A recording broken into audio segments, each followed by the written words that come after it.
What is a not fun fact? There is a mysterious illness called the sweating sickness that hit in multiple small epidemics in the early modern era. It was incredibly contagious and massively deadly, with about a 50% average death rate, but it could be higher. It began with an ominous sense of apprehension, followed by severe pains in the neck and giddiness. They then abruptly stopped and switched to heavy sweating, headaches and delirium. Finally, the person was hit with an extreme urge to sleep, and it was thought to be fatal if you fell to it. We know almost nothing about it, nothing about how it spread, how it was caused, only that if you got it, you were either surviving or dead within 24 hours. There are horror stories of people leaving town on hunting trips and returning the same day to find almost everybody in the village dead, with only a few scattered survivors. The worst thing was, you did not gain immunity. You could live through the sweating sickness once, and then get it a few days later and die. Or live through it 2 or 3 times, and then get it and die. It was horrific, and we don't know why it disappeared, and we don't know if it will ever return. Chronic wasting disease. Forgive me, I'm no expert. It's a prion disease. It's kind of like mad cow disease for deer.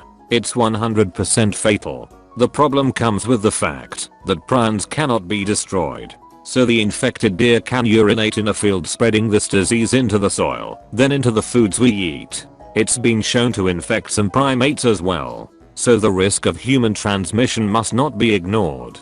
Learning that last night definitely kept me from sleeping soundly.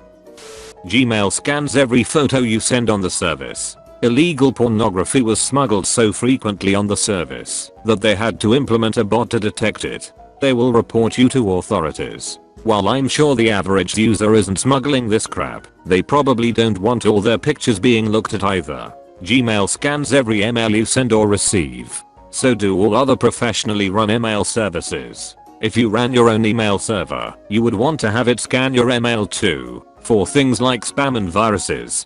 If someone sends you illegal porn in your email, everyone in the business, including law enforcement, knows that you probably didn't request it. They go after the sender, not the recipient. Everyone knows how spam works. Spam is spam precisely because it is unsolicited by the recipient. On the other hand, if you're using mail to send illegal porn to other people, yes, Google will notice, and yes, you will go to prison. Source: I used to run mail servers for a research institution. I remember the day that spammer Jeremy Janes was arrested because my users stopped complaining about receiving spam for horse porn. During WW1 thousands of dogs were taken from families for the war effort, and when the war was over most of them were just shot because it was cheaper than feeding them for the trip home and finding their homes. Yep. My great uncle was in Vietnam as an MP, military police, and trained a German shepherd named Ox from the time it was a pup until he deployed.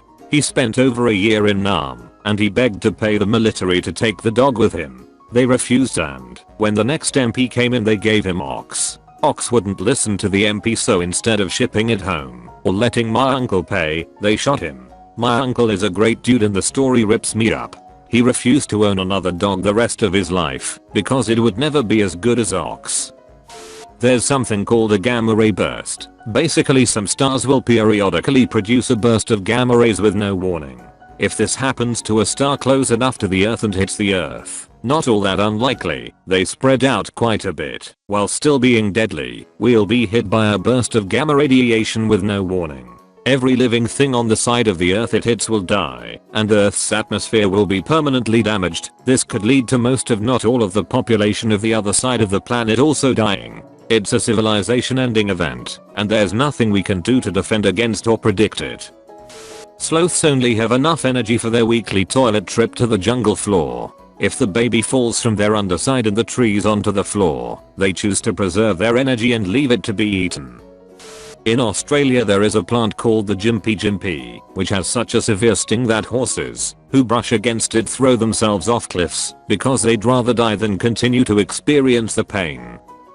Penguins rape the hell out of anything that looks vaguely penguin-like or doesn't move. In fact, it was so rampant that the 1910-13 Scott Antarctic expedition decided it was best not to bring it up, so society wouldn't have to deal with the issue it would bring up. Scientists witnessed males having sex with other males, and also with dead females, including several that had died the previous year. He also saw them sexually coerce females and chicks and occasionally kill them. The scientists blamed this astonishing depravity on hooligan males, and wrote down his observations in Greek, so that only an educated gentleman would understand the horrors he had witnessed. There is a genetic disease called FOP, where your muscles and tissue turn to bone, often called human statue disease. Eventually people may have to decide whether they want to become frozen in a sitting or flat/standing position. The number one cause of death among pregnant women is murder. Just couple of days ago, a town in Poland was absolutely mortified when a body of a pregnant 13-year-old girl was found in the countryside. Culprit, and a supposed father, is a 15-year-old boy. He already confessed. Since he isn't 17, lower limit of legal persecution, he is facing some 3 years in teenagers correctional facility until he turns 18. These facilities are open, by the way, since you cannot convict someone twice for the same crime. That's all. Poor girl must have been through emotional hell last weeks of her life, and her death wasn't quick. From what's been suggested, whole town is suffering. It made national news, and among other things, like same town suffered from deadly gas explosion, wiped out economy and other tragedies. People were tired and are pissed. Honestly, whole country is pissed off at this idiot.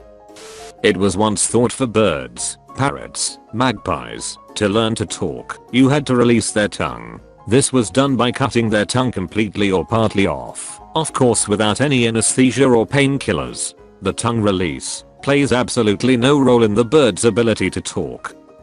Most power outages in the US are caused by squirrels.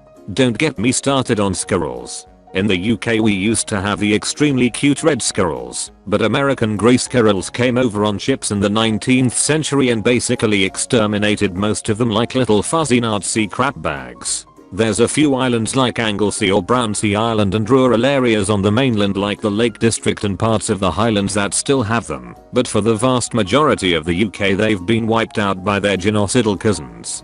There are conservation efforts though. My favorite is the reintroduction of the European pine marten.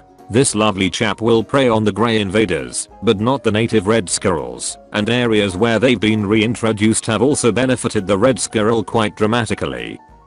The reason you're supposed to contact a doctor if you have an erection lasting longer than 4 hours is because prolonged priapism can lead to gangrene of the dick. Blood goes in, deoxygenates, but can't leave, so there's no way for fresh oxygenated blood to come in, causing the tissue to turn black and die. Don't worry, though. This can be treated by using a big syringe to suck the trapped blood out. Oftentimes when pandas have cubs, if they have more than one they will choose which one to keep and abandon the other, because she can't care for two. Grizzlies are the opposite. If they have a litter of just one, sometimes they'll abandon it and try to mate again the next year to try for a litter of multiple cubs. Greifswald nuclear power plant, 1976, the almost Chernobyl of East Germany. In short, due to a short circuit resulting in a fire, almost all coolant pumps failed. The New York Times says, Chernobyl-scale nuclear disaster was prevented only when a single water pump in the emergency cooling system was able to draw off pressurized water heated to high temperature by the decay heat left in the reactor's core, thus preventing a meltdown. This incident became public with reunification in 1989.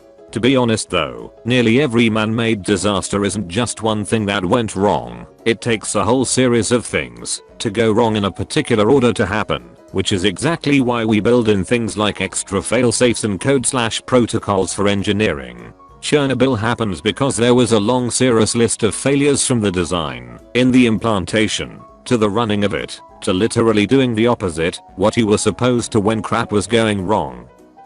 Male dolphins like to hunt fertile female in groups and hound them because they are unwilling. The females are often injured during this, some even die. They will also kill any young that are with the females, just so they can breed. Killing the baby to them is just getting rid of a distraction to the mother, hoping they'll become fertile sooner/more willing to mate. The image that most people have of blobfish is based on a misconception. People think that's what they look like all the time, but blobfish adapted to live in deep waters, which means the deeper you go, the more water pressure there is. Their bodies are not meaty like fish, but more gelatinous, because they adapted to the water pressure. If you accidentally pull them to higher levels, but with less water pressure, their bodies don't handle it well. BC there's nothing keeping their bodies intact, so their bodies explode. Basically, every photo you've seen of a blobfish where they look big and pink, and, of course, blobby is a photo of a dead blobfish. Merchandise and cartoons designed after what they look like dead. Hell, they're referred to as what they look like dead.